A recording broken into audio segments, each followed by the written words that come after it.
Ok, muy buenos días para todos y todos. Bienvenidos So hi, everybody. Good morning. Welcome to this session where we're going to talk about the role of financial institutions. So I just first want to introduce myself. My name is Juan Barneche. I'm part of the regional office in Panama. I'm not in Panama because of the pandemic. I'm in Colombia. But secondly, I'd like to thank all of my colleagues for inviting me here to moderate this panel. And I would like to ask all of the panelists, thank you for your time and for the commitment of sharing your experiences with us. So we're going to introduce each other. So I would like the women to go first. So Paula's going to start. She's the director of the NSA associations of the Conservancy. And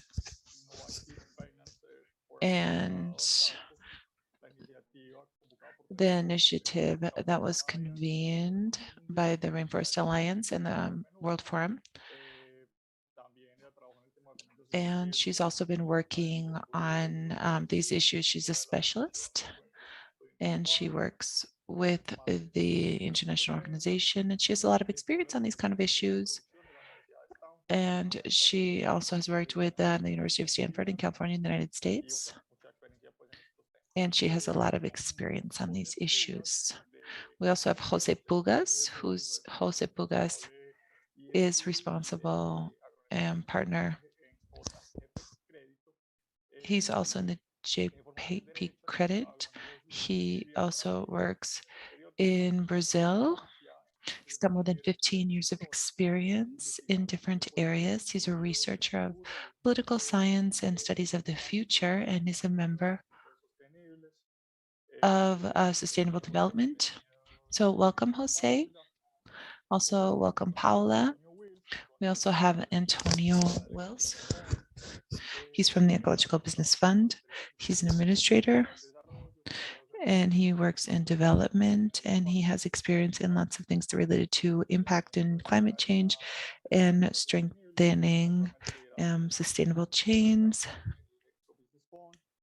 And he also works for the business fund, and he works with the development of impact, sustainable development, and also financing of technology and agricultural and tourist projects. And lastly, we have Gerardo. Gerardo is the General Director of Risk and Mexico. He's a member of the Northern Group. He's the manager of solid portfolios. He was the director of the bank in risk management for the financial group.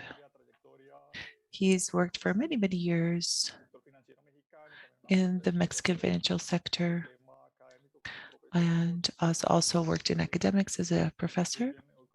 And his studies, he works in postdoctoral and postgraduate studies in the United States and has a lot of experience. And I feel really proud of having all these people here with us today. And let's say that to finish off, we are now going to get started. And so I'm going to share a very small slide that is kind of a little bit like what represents part of what it is that we're talking about. And so I'm going to share this slide with you. And then here we go. So as an introduction, I just wanted to add here that we just went through, had issues with biodiversity, and that was from like a decade, from 2011 to 2020. And I think that has given us a lot of experience And it really leaves us in a context, in a challenging scenario, because we're facing a massive loss of species. Numbers say that we have more than 1 million endangered species. And so this is something that is a risk for human existence and for the entire context in which we live. Biodiversity supports ecosystems. The living beings are what makes it possible for there to be interactions. And every living being has a specific function that for many species, we still don't even know what that is. But from the food chain, from the time we're in school, this is all really complex and it's related to food production. And so it's not something that we should stop thinking about, the fact that this kind of things, that someone that does comics about climate change and really complex issues, which is biodiversity collapse, is the largest risk that we're facing. And it's related to other problems that we have, like climate change. And so I just wanted to just give that short introduction. And today we're going to be talking with the role of the financial sector. And we've also talked about the role of the financial sector on issues relating to ISG, and then going into climate change, and now also talking about biodiversity. It plays a very important role in really when it comes to natural capital of the different countries. And so without further ado, I'm going to go on to the first question. And I'm going to share this here. And we're going to have a question here for everyone. And we're going to start. I'm going to give everybody 5 minutes to give their response. We're going to start with Paula, who's always going to be, we always say, ladies first. So we're going to start with her. And then I'm going to ask each one of our panelists,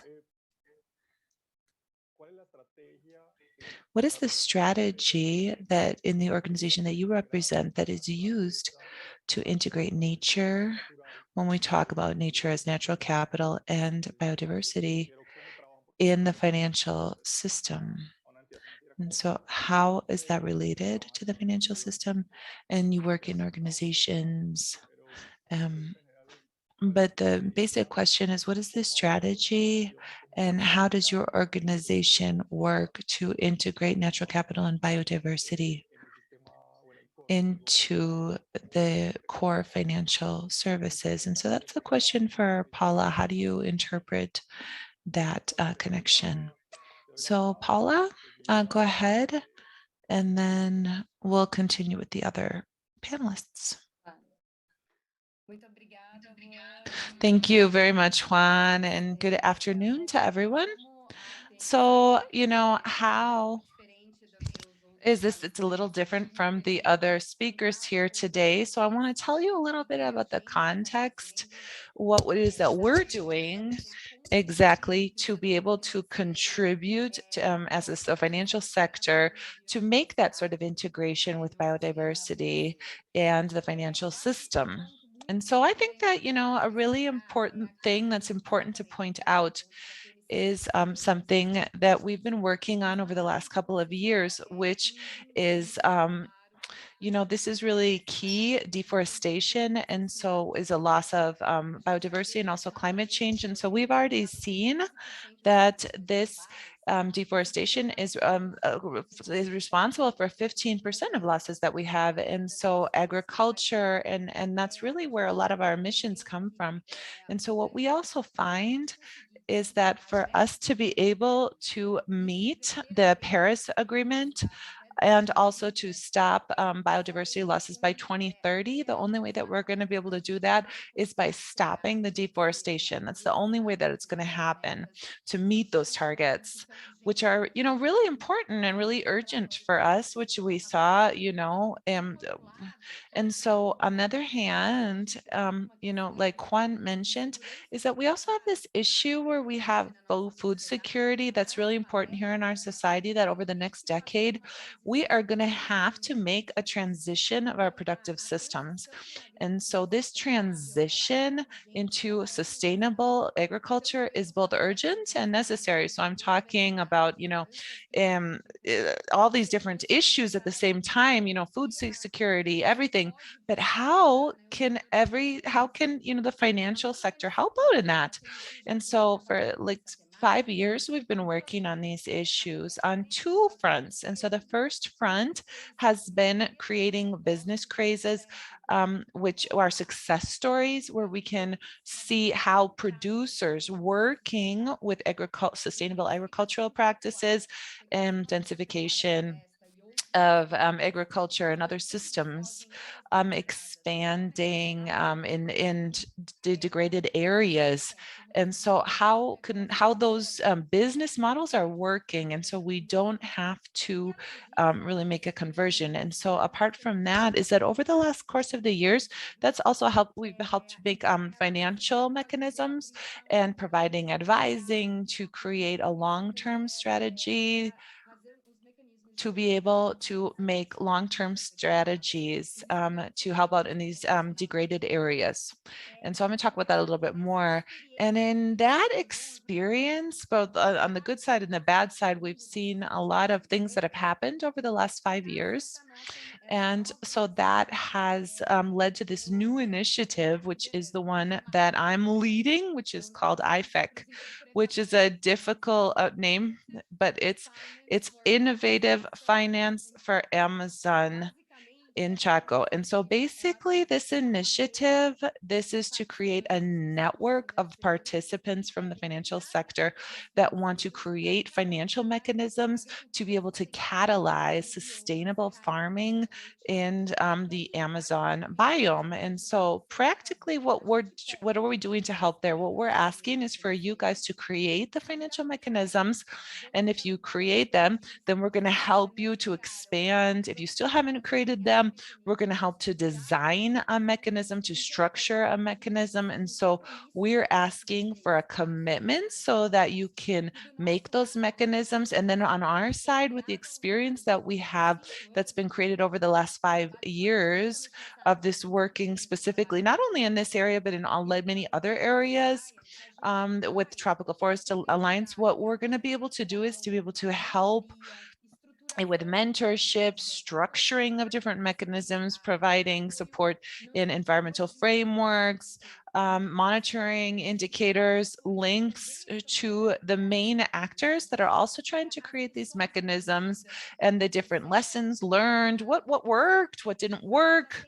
And so, we do have financial mechanisms, but there's many challenges and many lessons learned. And so we've got to get this all together and work together so that we can really catalyze and amplify that network and that system. And so to do that, that's what this new initiative is doing, to bring all of these partners together with the same objective and to effectively help to be able to scale that. And so I think that as a last point, so I don't speak too much here, is that pragmatically what IFEC can do in that transition in the territory with all of these different global and initiatives are so much asking for, is that we want net zero emissions, with the principles for responsible banking. They are asking for targets. And so there's a target for mitigation, and there's also one for a positive. And so what IFEC and their financial products are those positive solutions, and they are those positive solutions in the territory. They're practical solutions. And to do that, that's why we're here trying to create that network of partners so that we can help to make it a little bit easier to scale up those businesses. And so later, I'm going to explain a little bit more with more practical examples. With your examples from your different mechanisms, I think that that's really going to make it clear as to what those mechanisms we have in the territory that we're trying trying to create. And so just kind of to leave it very clear that that's what the IFECTA is trying to help with, is to find the way toward that transition. Thank you very much. Thank you so much, Paula. That was really interesting. Thank you very much. It's interesting to see what you're doing in the region. And so now we are going to hear from Jose. So Jose, you can go ahead, so you can tell us a little bit about what JGP is doing and how you're managing these issues in the financial sector. Go ahead, Jose. Thank you very much for the invitation, and thank you to all of you who are here with us today. So I'm going to try to be really specific and precise so that we can talk about really specific things going forward. So JGP has been around for 20 years, and it's one of the major sources of investment in Brazil. We've got, 30 billion reais. And so it's we have a really large obligation to work in the Brazilian market to provide financing in a really harmonious way, looking towards the future. And so we have, we want a future that makes sense, where we're not going to have a loss of biodiversity in what we call today's SG, but these are, decades and decades of studies and responsibility that we've had here. And so when the financial market has been working on this, and we've been working on this now for a while. And so with JGP is working on a transformation right now, and we've been doing it for the last 2 decades, but we're trying to make that transition to a new kinds of capitalism to help with that biodiversity and the economic model. And that's really the only way that we're going to be able to survive what's going on in the world. And so within that strategy, biodiversity and protection, really protecting systems, this gives us a series of different things. And so first of all, we've got to look at risks. And so we've got a lot of sensitivity. We really have to look at economic systems, and then, we need to have, environmental licenses to do that. And so what we're trying to do is we want to be able to make that investment with different asset managers like we are, is we're trying to do is be able to finance industries and different businesses so that they are not going to hurt biodiversity. And so I think that we've been, a major spectator for people are trying to really deal with this urgent issue. And so we understand just how urgent this matter is. And so we're really also really critical of what kind of investment is being done to maintain economies and things that need to be overcome. And so we need to give investments to really accelerate the economy. But, so this is something that first we have to do a risk analysis look at the business model, and, not just a business, but, in the entire productive system. And so we really have to keep investing. Is it worth continuing investing, or do we have to try to, overcome the issues that are happening? And so we have to look at the different opportunities. And so what we've seen basically in Brazil is that, we are very much, we have to start overcoming a lot of different factors that today are major factors within the agricultural sector in Brazil. And so we also have the opportunity to create credit products to be able to facilitate that transformation and promote it in the most serious way possible. So today, our credit structure, and as the person who's responsible for sustainable credit for businesses, is how we can use loans to really help to make that transformation in a faster way. So here I'm talking about a transformation to sustainable proteins, lead-free, without how can we get into these different, how can we design these chains and the failures that we have so that we can rectify the way forward and do it better. And so a positive use of credit is also something that is going to help us to make certain changes. And so here we're talking about something that is always having a mix of this blended finance is something that we're seeing, working with different partners. And that's going to make it possible for the have to this combination between the resources, traditional resources, with these new kinds of resources, so that people can have long-term credit, so that people can have credit to really, award people who are doing positive things. And so that's something that we really believe in. And so today, more and more with our credit models, and I'm going to talk a little bit more about that, is that these are based on environmental performance, and we're awarding the people who have had a credit that's so they're more proactive and a more assertive way. And so finally, within this credit model, we are going to be observing that we have these different systems. And so that way, when we talk about agricultural business, we need to make sure that the forest producers, which are mostly small producers, that, it's not just they're producing something, and they need to be doing a positive environmental transformation. And so, we have to be ready to have a more positive future. And so they need to come to the financial sectors and see how they can improve their competitivity. And so that's something that we're working on as well.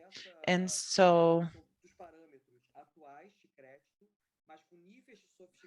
the different levels of sophistication are going to make it more inclusive, so that we can protect biodiversity and accelerate toward a better development in the future, both for Brazil and for all of Latin America, really. Ok, perfecto, José, muchas gracias. Muy interesante la propuesta de aproximación de JGP Thank you. That's extremely interesting. And so that I think approximation that towards the this is really incorporation and the interesting. connection of, the financial sector with agribusiness, and the inclusion of the component of biodiversity. So while Gerardo gets ready, I would like to remind the participants that you can input your questions in the chat. And so at the end of the session, we can proceed to hold our presentations and have our Q&A sessions. Yes. And we will now continue with Gerardo. Gerardo represents a sector that is quite important, the commercial bank, no less, all the way in Mexico, as well as he has been for a while the leading figure on the management of risks regarding ESG topics. And he also has extensive experience on all these topics. So welcome, and we're all ears. Thank you very much, Juan. And well, again, it is a great honor to be here at this panel with all my associates here. And well, when I try to speak on the strategy of the organization, I will try to just lay out some bullet points out there. First, I'd like to say that first, we orient decisions in an economic and market-oriented direction. Yes. Well, of course, we're concerned with climate change and biodiversity, and all of these topics are extremely relevant because there is no such thing as continuity and long-term strategies if we do not preserve biodiversity. But in this transition period, we must also ensure that there is that there are positive economics practices, as well as a financial system for all clients and all the interest groups involved, of course. Second, there is a scientific basis for it. Our strategy always relies on scientific knowledges. We do not deny climate change, of course. We, in fact, expand awareness on this, in our strategy, and it is a fundamental cornerstone of our strategy. But it is an integrated and strategic component so that we may address the most exposed sectors and to manage the risks that are more likely to occur, and that, of course, will have more dire consequences. When in Mexico, we call it our natural capital risks. And so there are principles in the management of risks that considers the fact that if these are endogenous risks, we must address them all the time, in perpetuity. So we must also design the transmission mechanisms. That is, they have an economic and financial language. However, their origin, their concept comes from a risk management perspective. So if we consider the variables and the channels through which this information travels, and we have solid indicators, we are able to assign probabilities, and we are able to assess severity and potential. And we will have a much better picture of this whole task. We are one of the 30 organizations that launched the TNGB in June of this year. And we know that the requirements and the principles that include the principles for a responsible banking practice, clearly the objectives are in line with Sustainable Development Goals, and that is fundamental. Every year, we are analyzing the material character of all our actions and all the different economic sectors in our country, as well as their actions. We attempt to make a precise assessment of all of these initiatives, as well as engaging in cooperation with social and environmental characters and topics, and we're all well acquainted with those. So with good corporate governance principles and specific tailored approaches towards risk management and several items that are involved with environmental problems regarding exploitation are our priority. We have also adapted the SASBs, that is the accounting principles, so as to ensure accountability for annual reports, to describe what we're doing, what the impact is, and what are the impacts of each separate client. We are the largest bank in the country, and of course, we have a very strong Mexican character with us. We do banking within Mexico, and this bank must be accountable, and they must hold responsibility as well as any other bank. So that is in principle the main thing that I would like to say for effects of the time. Yes, because I know that we're going to have a question and answer session, which is very important. No, thank you very much, Gerardo. It was extremely interesting. It is the commercial perspective and the commitment on behalf of the bank is always extremely interesting to see. There is a commitment to adhesion to all these initiatives and these principles. And so I would have to say that yeah, I understand you have an office in pretty much every large city in Mexico, and you are everywhere in the country, and you do remarkable work in that sense in very different environments. And it is always very valuable to see how we approach every different context and how those apply to other contexts throughout the continent. And again, to hopefully breach that intercultural gap that we have here in Latin America. It's very different to speak, say, in the south of Brazil compared to the Caribbean coast or the northern Brazil even. And so now we will continue with Antonio. Antonio, I know Antonio is a very good friend of mine. He and I were present at the first Metasara event for the fund here in Latin America, and we have an excellent relationship with his partner Sandra. Again, you do extremely interesting work in eco business, and again, her perspective on the investment and assessment of impact in Latin America is extremely interesting. Again, it is a very specific way of managing resources. So, Antonio, thank you very much. Welcome. You have the floor now. Well, thank you so much. It is a pleasure to be in this event, and I want to salute everyone in the audience and my fellow panelists. As Juan mentioned, and likely some other of my colleagues, our fund, it is a fund for impact. We invest resources mainly through the financial systems. That is via the banks in the region and Latin America. And we are also making our way into sub-Saharan Africa. Basically, we work in the agricultural sector. We do some tourism, some livestock exchange, of course. So the question is, how can we help? How can we break through from the financial sector, not only to mitigate social and environmental risks, but also to advance and generate positive impact, and finally, the resilience that is so desired for our companies within the region. Specifically, our approach is very clear with financial institutions. Firstly, we believe that it is important to advance within the risk management sector, especially in social matters. As Paula mentioned, a reforestation program is very important. The compliance with environmental legislation is crucial. But again, because we are short on time, and studies have shown that we can very easily reach points of no return, and we don't know where we would go from them. So we must make haste and generate positive impact before that point. We're working hand in hand with the local banks, and as Gerardo said, we accompany them. We do the study of the material capital.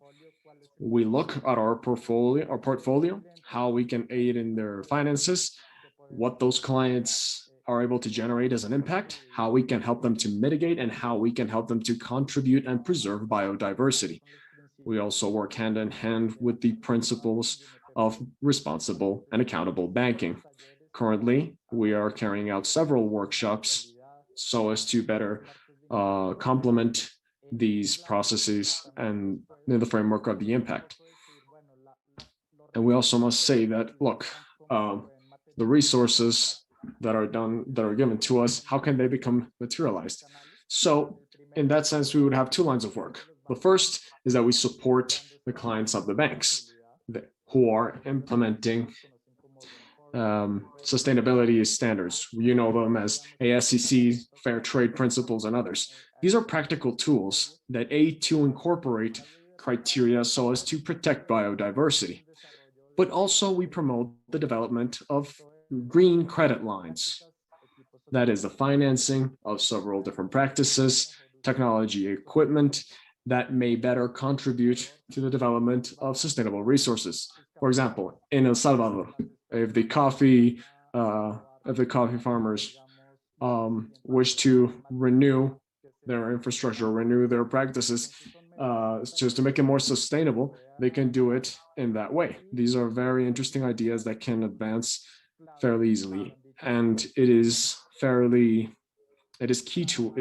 crucial for us to work in cooperation and develop alliances with other sectors. We know that there are many agendas, many standards that make it problematic. Sometimes even the term of biodiversity in a financial sector can become very complicated to process. But at the end of the day, both clients and the banks are managing biodiversity every day. So what are the ecosystem benefits that come from our clients? Where do our resources go to? How we protect pollination of bees, for example. So it is fundamental to continue banking on alliances. We very recently just launched the Academia for Sustainability, and we are constantly updating the evidence, developing new workshops, and developing new tools. I think these are very practical, good things, and we have very little time to avert a major crisis. And as my colleagues have said so far, there are many initiatives, but we all have a clear objective. Thank you so much, Antonio. That was extremely interesting. So thank you very much. We've had the chance to follow up, and we would like to know how you came from developing your own standards, which are based on local parameters, and how we could better invest in other territories. We understand that that it's been a relatively short time since this started, and to make sure, for example, that deforestation is not directly linked to the investment. So again, congratulations for all those breakthroughs. So we will continue now with individual questions. And the next question is for Gerardo. Yes, so Gerardo, you just mentioned the topic of DNFD. Yes, that is the financial information socialization in terms of environmental matters. And we would like to know a little bit more about that. You gave us some broad strokes on how the picture looks, on how this working group operates, what people have to do in order to connect with each other, what are the main characteristics. I mean, what should we keep in mind when we do that? Yes, Juan, thank you so much. Okay, so first I would like to speak on very specific aspects. Yes, these are the product of this material analysis that was carried out back in 2020. In 2020, we applied the analytic tool that was devised by the UN in order to measure impacts. And we applied it to 3,380 credits. These credits represent 54% of our corporate bank, which is the market segment from great consortiums and great companies that usually have a large carbon print. And they also represent 61.1% of our total corporate bank. Those are not small and middle business and middle income business. No, we're talking large businesses without being large corporations, but large businesses. So we developed an 80-20 scheme so as to try to start to apply these principles. And that is something I share wholeheartedly. The total value of the sustainable portfolio for Banorte reaches 11,650 million Mexican pesos. I think that is a very important number. And look, we have been assessing 26 large-scale projects for public works, and they're involved with road building, with dam building, water distribution networks, or eolic energy plants and other renewable energy plants that represent 7.5 billion Mexican pesos, more or less. All of these projects that I just mentioned are analyzed under the compliance principles, but we also look at the TNFDN that we mentioned, and that it corresponds. So clearly, we have already quantified our natural capital regarding with what our interest groups have to say. That is what our clients are working with. And we know that one of the things that we have to land, that we really have to bring down, and we have to materialize in compliance with the principles that we mentioned and translate it into internal action, that requires a lot of training for our staff, in the sense that last year, for example, we destined over 2,300 hours of training for 1,000 employees. And that is part of the assessment. Every single credit study for middle businesses and larger businesses have an environmental section. They have a section for global impacts and environmental impacts, the ISG and ESGF, which is something that Juan just mentioned.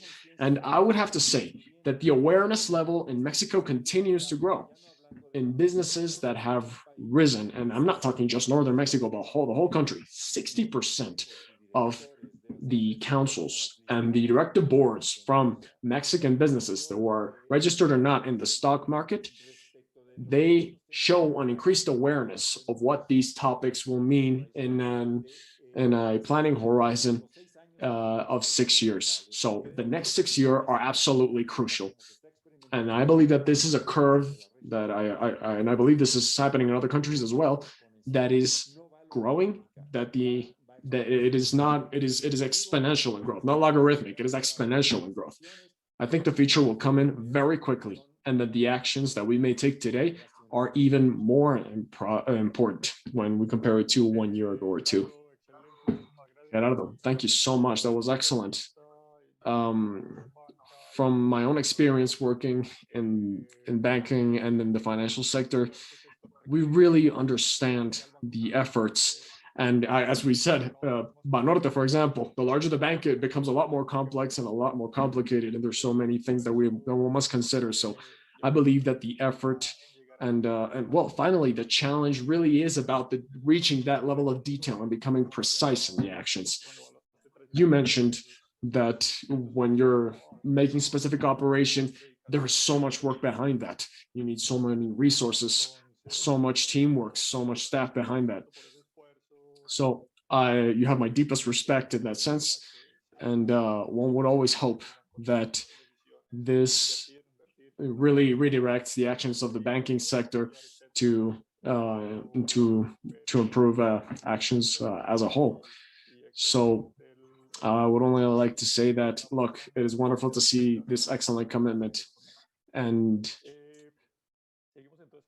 all right, so we will continue with Paula. Paula is, Paula, please, I would like to ask, how is it that this Chaco, Amazon, and coast issue? I understand that you had closed this large area in Brazil. It was the center west part of Brazil in the productive area. There is a huge productive explosion in Brazil. And I understand that the Chaco, or that is the South American lowlands in Brazil and Argentina and Paraguay, has become extremely important. So how could IFAD become a platform to promote innovation and the reforestation projects at a large scale? I think we can afford 3 minutes for Paula to respond to this question. Yes, all right. First of all, thank you so much. Well, it is a huge challenge, no doubt, but I believe that what I said before was really about finding opportunities on the side of innovation. Yes, to consider the risks, but also to make sure that there are opportunities. So this allows us to, includes a part of our portfolio to acknowledge the situation and also to make plans into the transition and finally into the future of all these opportunities. And as you said, of course, you need a very, very committed character of entrepreneurship. But for example, the first products that could be started, say we have a transactional product. It could be, it's different to treat a product that is going to be held in the long term compared to a middle term. So we have to consider that. We could include an investment fund and broker deal with a producer. We could even try to find a product with a capital market. For example, a green line credit or a green product, something that becomes extremely specific that is connected to other businesses, or to develop a corporate tool. For example, we have mentioned some examples, such as a sustainability linked with a consortium that is specifically developed to improve working opportunities. That is a series of possibilities. It is not a single way. It is not a single mechanism. There is a great specter of possibilities.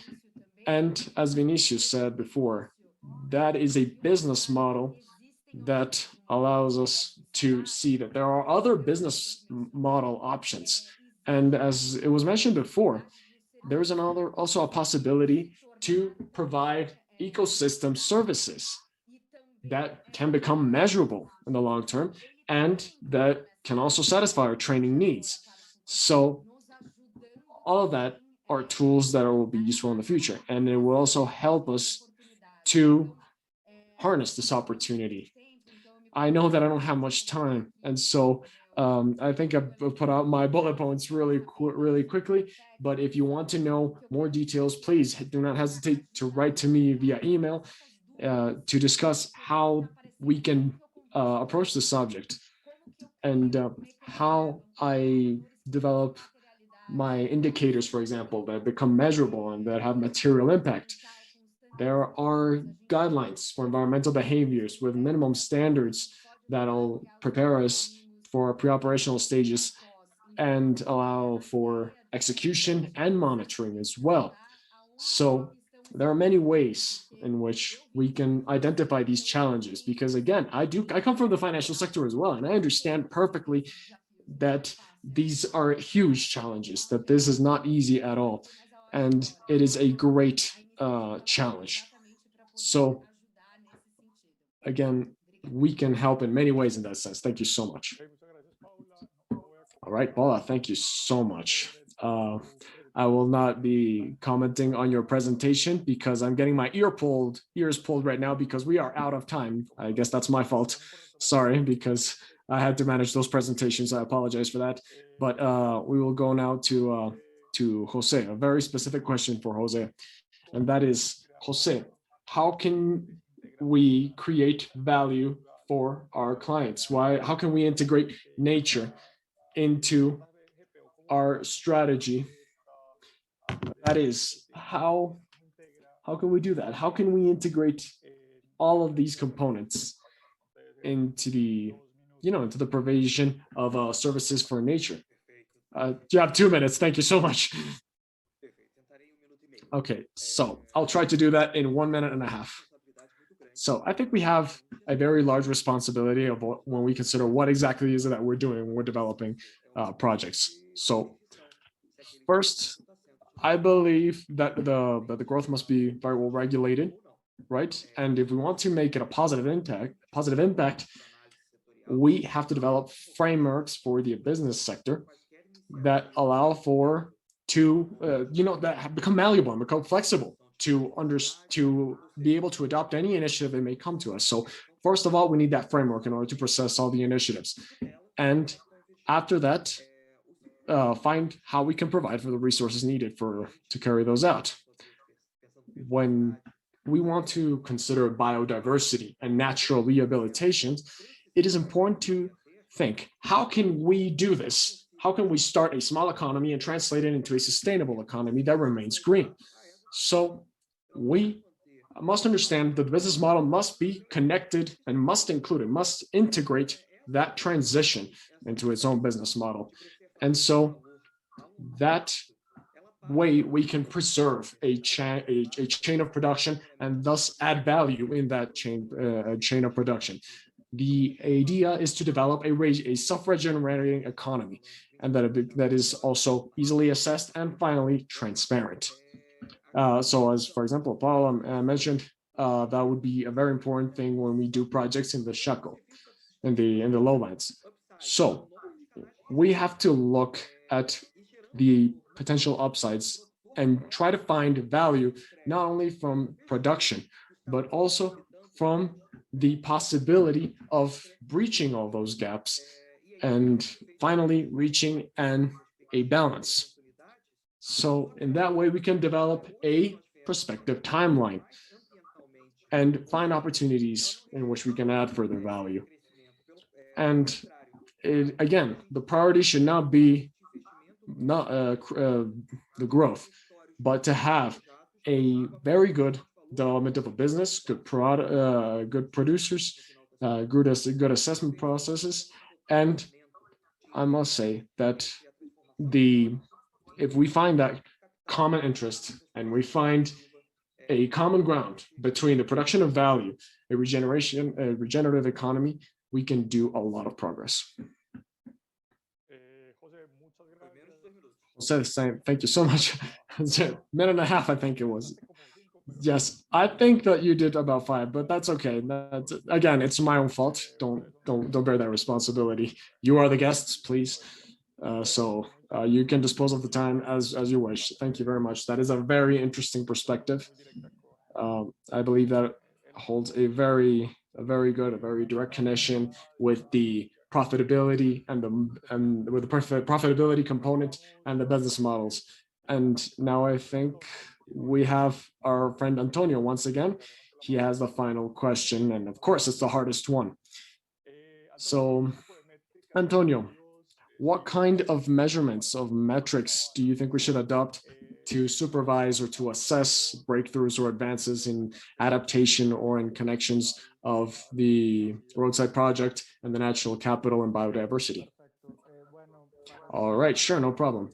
All right, to be very specific, considering the time that we have, some metrics that we're using at the moment and currently, thanks to digital tools such as satellite imaging, we can identify the growth of agroforest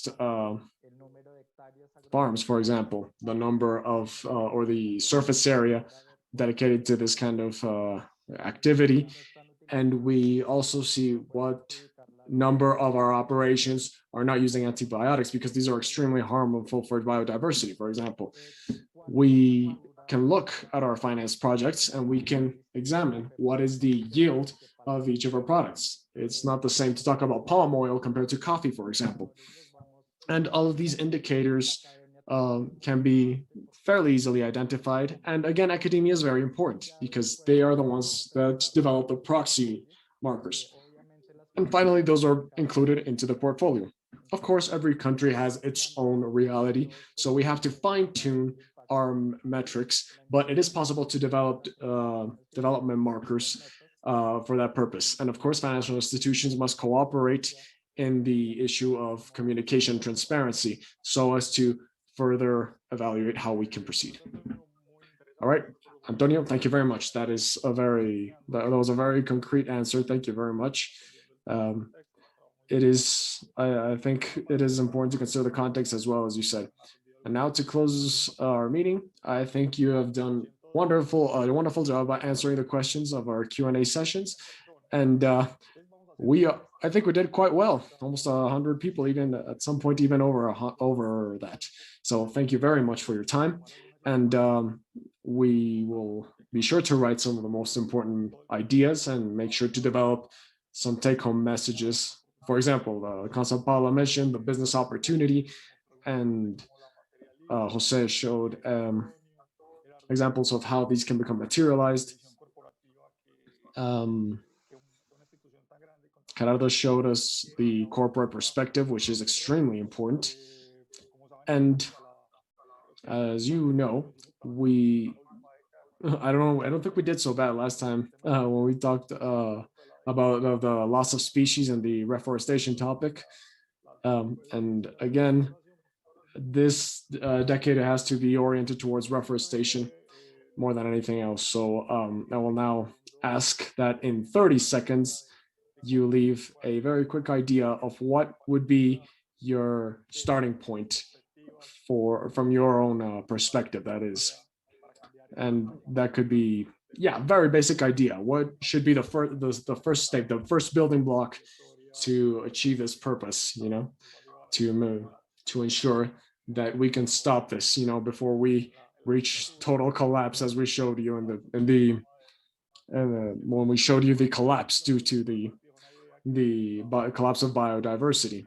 So just to give us a first idea, all right, from your perspective, what is step number one to start walking on this path of averting the collapse of the ecologic system, which is the one that finally holds us in place? So I think we should start with Paula very quickly. Yes, okay, thank you. All right, so 30 seconds. I believe that I've spoken quite a bit already, so now now's the time for the opportunity in which we have an opportunity. So with a practical case, we need a practical financial mechanism that works locally within a single territory and develop a very small, effective portfolio so that becomes theory and becomes actual practice. And then it can become escalated and grow. And of course, we are here and we will be happy to help you in that translation. So again, if I would have to choose one, that would be it. Start small, make it work, and then grow. Thank you very much.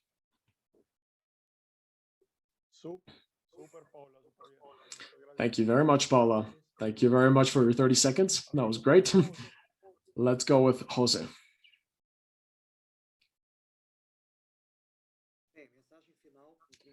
Okay, so again, 30 seconds at the end.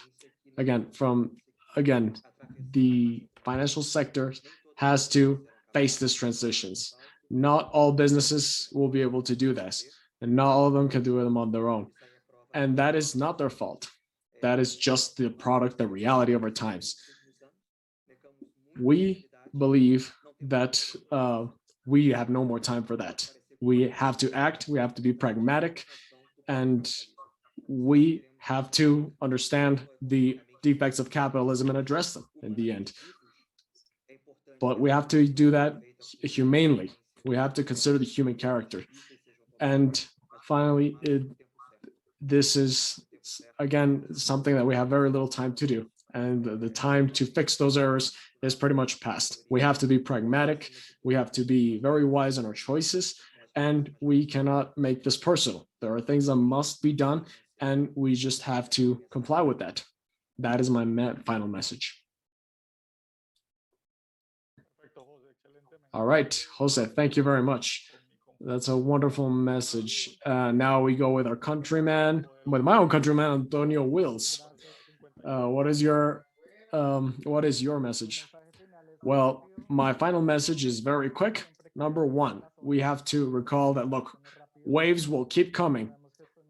Two, we must continue to manage environmental risks, such as reforestation, deforestation. Number three, we have to consider where can we generate positive impact immediately. We have to set goals, and we must be aware that what is already operational from a financial sector is directly related with biodiversity. This is not something that is far away.